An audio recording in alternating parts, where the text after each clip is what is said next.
Joining us now for a conversation is DMK Minister Palanivel Thiagarajan. Sir, for the past 1 week, the Tirupparangundram hill has become a point of controversy. Several petitioners, especially Mr. Ram Ravikumar, they want to light a lamp, holy lamp on the Deepathoon there, but traditionally the lamp has been lit on the Uchipaliyar temple. So what is your perception on this matter?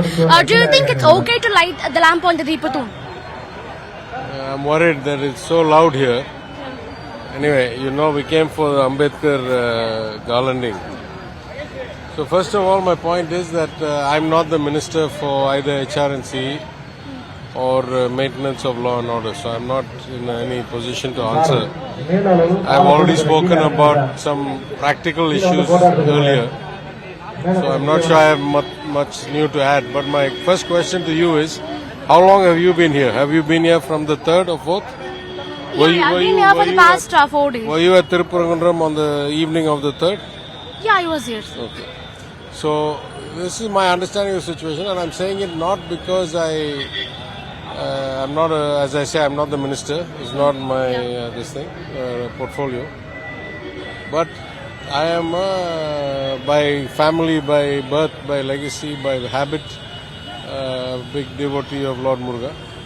My father's name was Palanivel Rajan. My name is Palanivel Thiagarajan. My sons are Palani and Dev.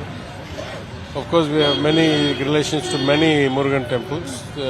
Palamudir Cholai, which my grandfather resurrected after it was almost gone. Palani, Vadapalani, Tiruchendur. In particular in Tirupparangundram, the next building to Tirupparangundram is called the Thondai Mandala Mudaliyar Mandapam, which is my community's. Different people have donated the land and created the mandapam. My cousin, my Peripa son, is the chairman of the trust there. So last year I had actually for the first time gone to attend the Deevam, and I sat on that Mottamadi and watched it. It was very fulfilling, for a devotee like me, it was a very happy experience.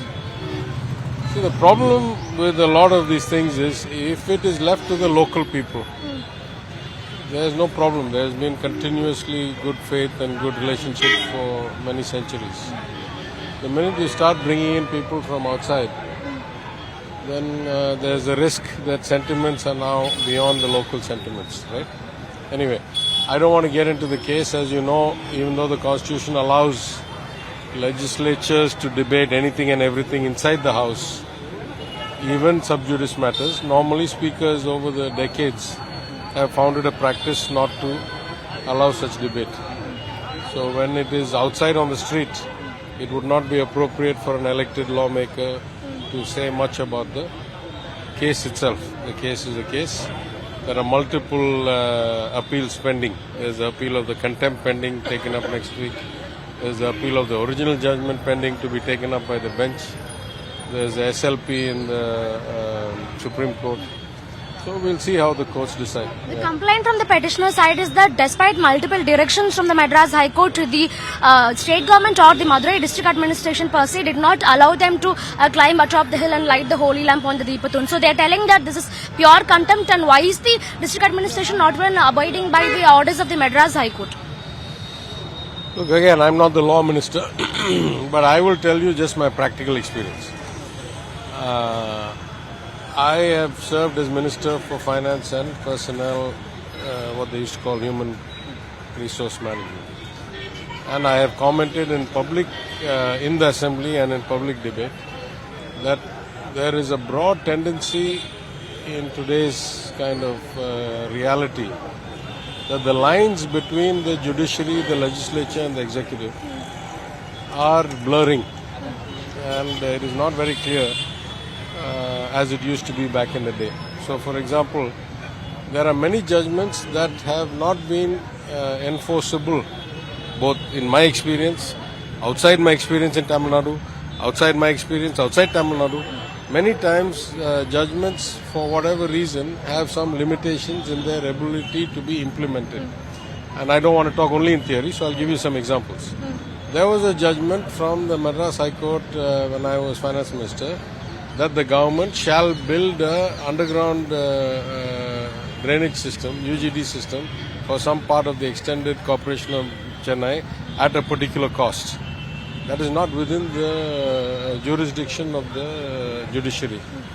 Allocation of money in the public spend is only in the legislature. Not even the executive has the right to spend money not in the budget. So clearly that was not implementable.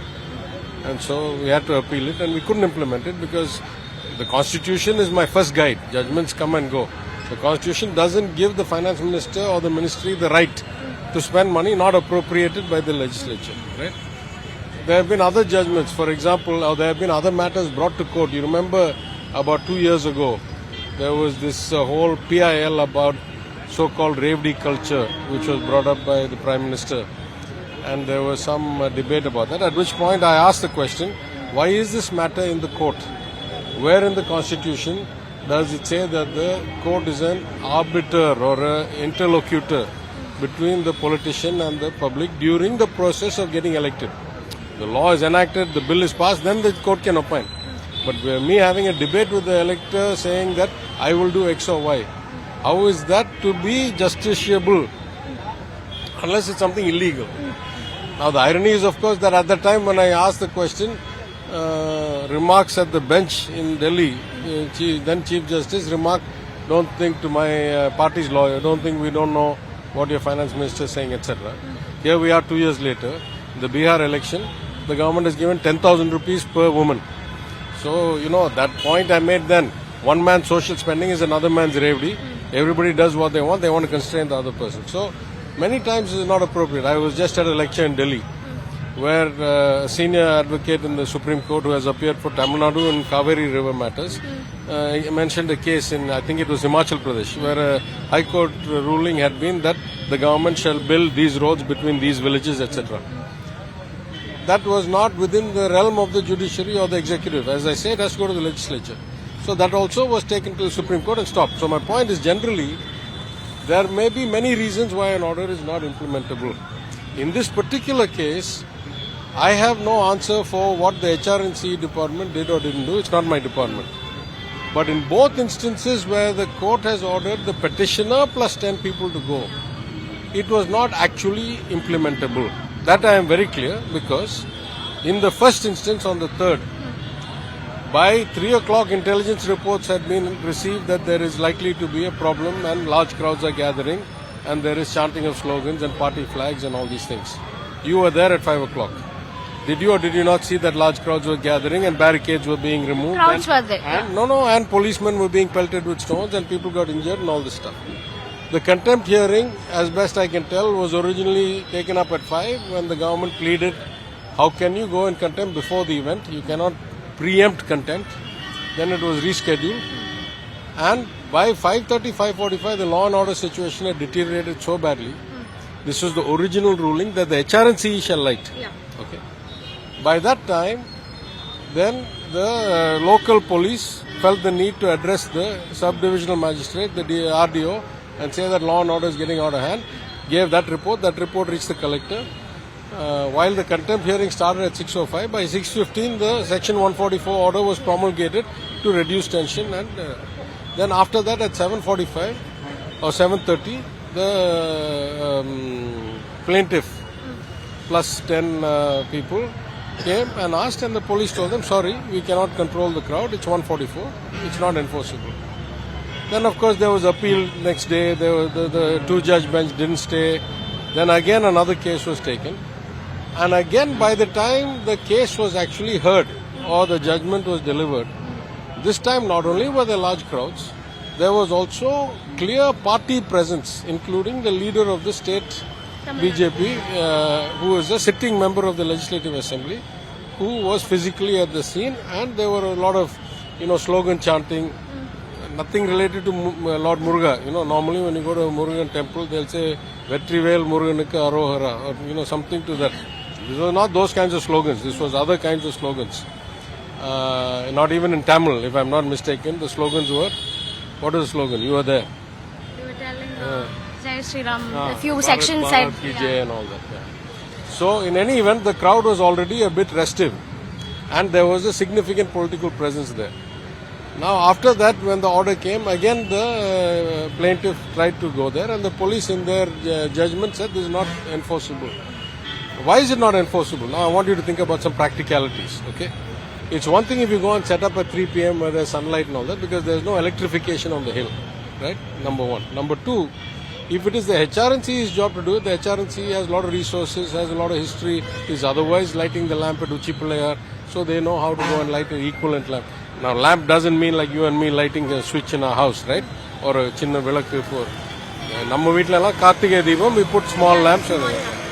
Here it requires many kind of planks of wood and the ghee as the accelerant.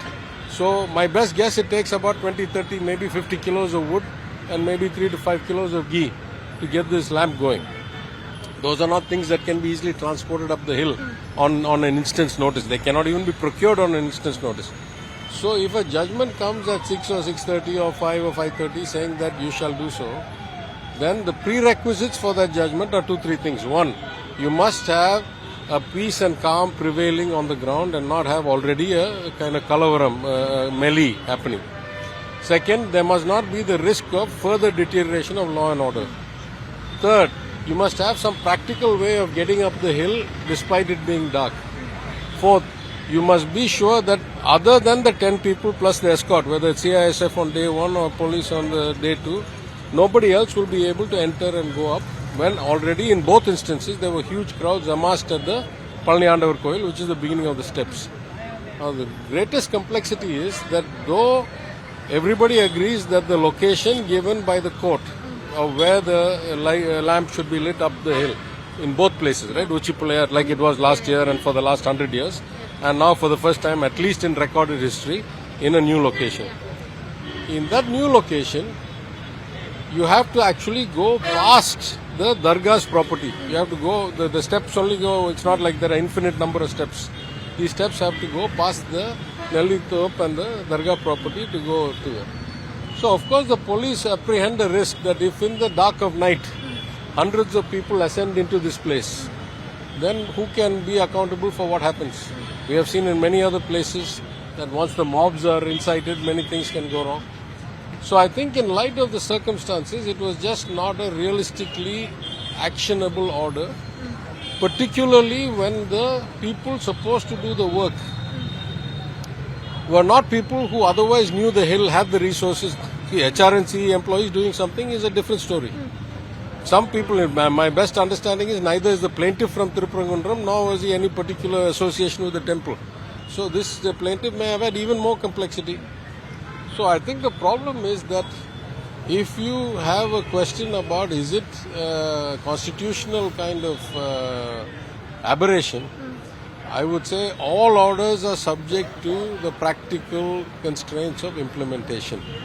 That's my understanding, because I as a Muruga Bhaktan, as somebody who went to last year's Kartigai Deepam, where it went off peacefully as it has the year before that and the year before that and the year before that for decades, I was upset that there was all this problem this year. That's why I went and got this much information. Now as a former minister in charge of other things that saw so many files, and in my own experience in many cases, that some orders are easier to enact. Especially if you have time. See, if an order comes at 6 o'clock and you have to enact it by 7 o'clock, it's quite difficult. You have to, all the circumstances have to be right. If an order comes 5 days ahead of time and or 10 days ahead of time and you have to enact it, it's a bit easier. Again, depends what is the nature of the order. If it's something like ordering government employees who have the capacity and the skill to do something, it's a different order. If it is relatively complicated to allow somebody who has no history, see, broadly speaking, once I start saying that private individuals can go and do things on public property, that itself starts to have complexity. So these are the issues over there. But apart from the implementation angle, do you think the order was a judicial overreach or not? Once the matter is sub judice, I cannot comment on the case. The Supreme Court is appraised of the matter. The local court is appraised of 2 different appeals. It's not appropriate for me to comment on that. Sir, also there is one section of the people, even from the DMK, some say that the Deepathoon is in fact, it's not, doesn't have any religious connection to it. It's a survey stone is what some people say. Do you go by that? I'm not a scholar of antiquity. I have not done enough research. I am purely talking about the unfortunate events that have happened on the evening of the 3rd and the 4th, and I have investigated why they happened and what was the logic. And this is my understanding. As I say, I am not the Minister for HRNC. I am not in charge of the Home or the Police Department. I am not making official statements. I am not entering into the judicial issues or the issues currently under judicial review. I am not commenting on the judgment. I know it's not my role, it's not the place to do that. Sir, not specific to this particular case, but the BJP is constantly been telling that the DMK is anti-Hindu and that they are doing minority appeasement in this case also. See, again, I said this yesterday, I say it again today. First of all, to label a government and a party anti-XYZ is normally, unless their actions prove it, is quite a harsh indictment. The second is that if anybody is in politics who is rational, they know how to do the math. When 80-85% of the population is Hindu, including the DMK members, including elected representatives, including in the MLA seats, why would it be logical that a party would be anti the majority of its own members, its own MLAs, its community? We are in electoral politics, right? It doesn't make any sense. You know, what is the history of people trying to be successful in politics being anti the majority? What is the logic of that? So I see if unelected people make it, or if people with limited electoral experience, then I say they're just politicians being politicians. What I was a bit disappointed to see, my friend through Nainar Nagendran, many term MLA, if I'm not mistaken, also former MP, definitely former minister in the government of Tamil Nadu, though with a different party than now. For him to make such statements is, I think, a bit over the top. He should be held to a higher standard than the average person who has not been elected and who is here just to do politics for politics. Also, I think that for him to appear at the scene itself is less than ideal taste. It was not needed. It's less than ideal taste. Listen, I told you, I said yesterday, I'll say it again. I am the MLA for Madurai Central Constituency. In that, the Meenakshi Amman temple. My family has a history for 500 years with the temple. My grandfather, my ancestor Harinathan Moliyar has built parts of it. His children have built parts of it. From that region. That's why I asked for that constituency, though I don't live in the constituency because of my legacy. After all that, I go regularly when I go.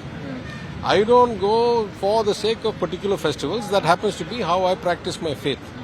But in particular, after I got elected, I thought it would be added complexity for the temple administration, for the police, for the crowd management, were VIPs to go and attend these major festivals like Tiruvalla.